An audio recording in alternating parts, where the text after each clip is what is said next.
Évidemment, ce sera coûteux. Il y a beaucoup d'obligations financières.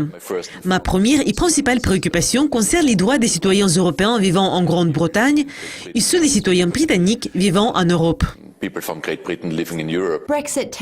Les tensions liées au Brexit se renforcent après les déclarations du chancelier autrichien qui a dit que la Grande-Bretagne devrait payer 60 milliards d'euros quand elle allait quitter l'Union européenne.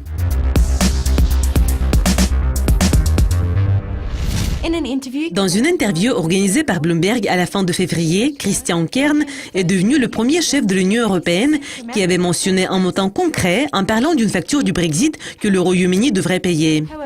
Cependant, les législateurs britanniques du cabinet du Premier ministre Theresa May ont répondu à la déclaration qu'ils devront payer ce montant en demandant des preuves. Mais évidemment, le membre de l'Union européenne doit être en meilleure position que le non-membre. Donc, il devrait y avoir des coûts. En réponse aux commentaires du chancelier autrichien, l'ancien ministre du Royaume-Uni, Ian Duncan-Smith, a déclaré dans une interview « Ce chiffre est absurde. Il a été évoqué par les responsables de l'Union européenne qui se comportent comme des enfants. » Pour le chancelier autrichien, il est tout à fait absurde même de l'évoquer.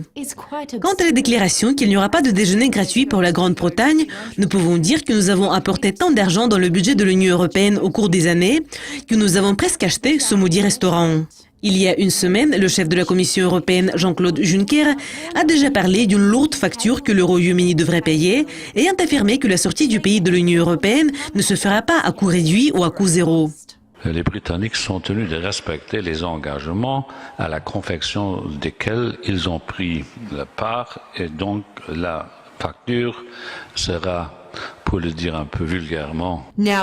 Actuellement, Berlin et Rome soutiennent le plan de la Commission européenne de ne pas mener des négociations commerciales avec le Royaume-Uni avant qu'il donne des garanties sur la facture du Brexit de 60 milliards d'euros et sur les droits des citoyens.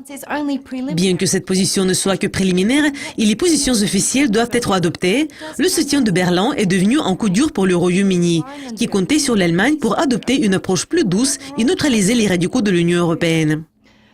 En ce qui concerne l'Allemagne, Mme Merkel ne veut pas punir le Royaume-Uni. Mais pour maintenir l'Union européenne ensemble, il est essentiel pour l'Union européenne que les négociations soient assez tendues pour dissuader d'autres États membres de quitter l'Union européenne. Theresa May envisage d'activer l'article 50 d'ici la fin de mars et envoie actuellement le projet de la loi sur la notification de retrait de l'Union européenne au Parlement. Nous allons suivre de près l'évolution de cette situation. Donc si vous voulez découvrir plus de mises à jour, restez à l'écoute de Yukoscopie TV.